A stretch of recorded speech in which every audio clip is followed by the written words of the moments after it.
Gazette du Togo, une vision sur l'actualité togolaise et sur le monde. Je vous amène ici aujourd'hui au niveau du siège du Parti national panafricain. Nous sommes venus exprimer notre solidarité, notre sympathie à nos collègues du PNP, dont le siège, comme vous le voyez, a été incendié hier. C'est un signe que nous manifesterons sur toute l'étendue du territoire à nos compatriotes qui ont subi les mêmes exactions. Et donc nous nous rendrons certainement à Sokodé, à Bafilo dans les jours à venir. C'est donc un signe d'amitié, de compassion vis-à-vis de nos collègues. Président, au regard de ceci, avant que ça ne se passe, qu'est-ce qu'ils vous ont réellement dit? Non, ceux qu'on a vus n'ont pas assisté aux choses. Mais vous savez, ce qui s'est passé hier m'a rappelé malheureusement des incidents que nous avons vécus il y a plusieurs années, il y a 18 ans, au siège de l'UFC, le 26 juin 1998, après la fraude électorale des élections présidentielles de 1998. C'est la même chose. Ils sont rentrés, des camions de militaires. Il y a des photos, d'ailleurs, je demande aux photographes de me ressortir les photos. Ils ont brûlé le siège de l'UFC à l'époque. Donc c'est pour toutes ces raisons que nous disons que ce régime, il faut mettre fin à ce régime. Et ce n'est pas excessif que de le dire.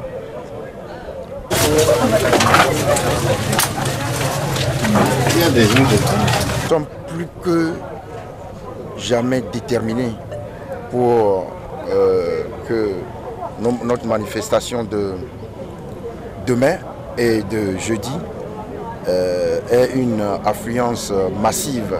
Nous invitons les populations en signe de solidarité avec nos compatriotes qui ont été victimes des événements d'hier. Donc nous invitons les populations à venir massivement à nos manifestations. Manifestation interdite par le gouvernement. Bon, interdite illégalement, donc ça ne nous préoccupe guère. Nous avons décidé de ne pas nous soumettre aux interdictions illégales. On dit que vous défiez l'autorité. Qu'est-ce que vous leur répondez? Eux, ils défient le peuple togolais en violant la Constitution. Donc, quand vous mettez les deux en balance, qu'est-ce qui embête le plus? Donc demain, ce sera une marche ou bien un métier? Souvent, c'est les deux. Si on fait une marche, on ne termine pas un meeting. Et nous pensons que si les autorités veulent réellement que les choses aillent bien, nous leur demandons de nous laisser manifester dans le calme, dans la solennité, dans la gravité, notre sympathie, notre solidarité avec les populations victimes des exactions. Ils vous accusent de n'avoir jamais la maîtrise de vos militants qui manifestent. Non, on n'a pas la maîtrise des personnes qu'ils infiltrent dans nos manifestations. Donc, vous savez, nous avons un service d'ordre qui fait le maintien d'ordre de nos manifestations. Mais lorsqu'ils infiltrent avec des gens qui ont d'autres intentions, nous ne pouvons pas les maîtriser, évidemment. Mais je dis qu'en signe d'apaisement, on leur demande de libérer l'imam dont l'arrestation a déclenché ces choses, et les autres personnes interpellées au cours de ces événements. Et puis, ceux des incendies marché de Lomé de Kara. Et également, nous adressons toute notre compassion, nos condoléances aux parents des victimes, parce qu'il y a des morts. Et donc, toutes nos condoléances aux parents des familles, aux familles éplorées. Quel bilan vous faites aujourd'hui après les manifs d'hier? Quel bilan vous faites? Bilan? Mais il y a eu des pertes en vies humaines, il y a des blessés graves, il y a des édifices publics et des privés qui ont été saccagés. Et c'est un bilan catastrophique. Quelles sont les dernières nouvelles que vous avez de ce public? Les poursuites, les forces de l'ordre continuent de poursuivre les gens, d'intimider dans les domiciles, etc. C'est ce que nous avons comme information.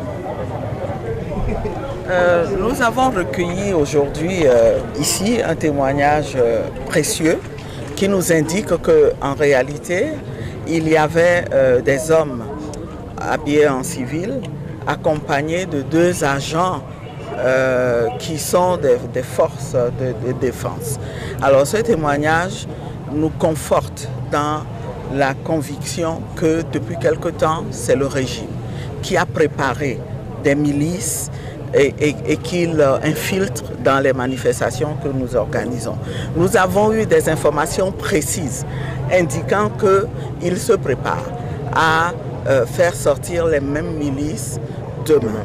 Nous avons mis d'ores et déjà le ministre de l'administration et celui de la sécurité en garde. Nous leur avons écrit et nous les avons mis en garde pour qu'ils prennent leurs responsabilités.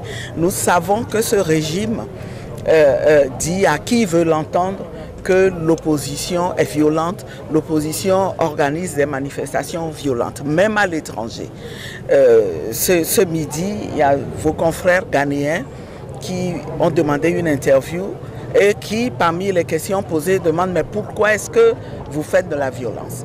Et j'ai expliqué à celui-là qu'en fait, le régime est en train de faire une propagande mensongère et veut faire croire que nous sommes violents.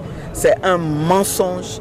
Nous tenons à réitérer que nous organisons toujours des manifestations pacifiques.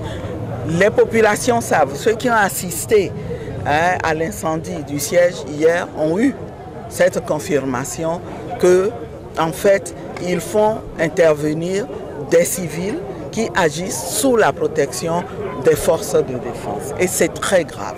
C'est très très grave.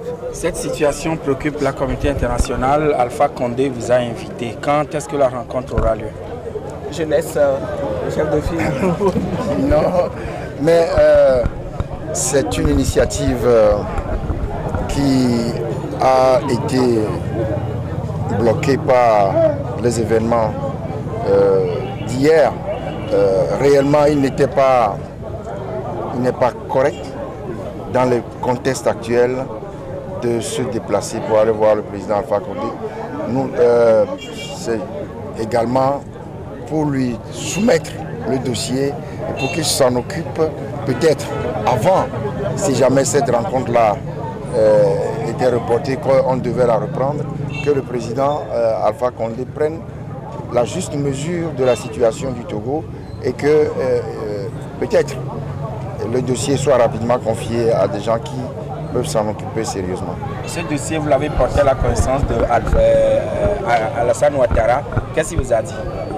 Alors ça, merci beaucoup de me poser cette question. Effectivement, j'étais en Côte d'Ivoire, j'étais à Abidjan, en visite strictement privée. Je n'ai eu aucun contact officiel et donc j'ai été très surpris que l'on dise que j'ai rencontré le président Alassane Ouattara. J'aurais bien voulu le rencontrer, mais ce n'était pas le but de mon voyage en Côte d'Ivoire, donc je ne l'ai pas rencontré. Peut-être que dans les jours à venir, l'opposition togolaise rencontrera le président Alassane Ouattara pour l'informer de la situation. Mais j'ai appris qu'il était hier au Ghana et que le président du Ghana l'a informé, ils en ont discuté en profondeur. Donc il est au courant de la situation du Togo. Merci. La Gazette du Togo, une vision sur l'actualité togolaise et sur le monde. Rejoignez-nous sur le www.lagazettedutogo.com ou sur nos comptes Facebook, Twitter et YouTube. Pour tout contact, écrivez à contact@lagazettedutogo.com ou appelez le 92 80 88 53. La Gazette du Togo, c'est l'information en continu.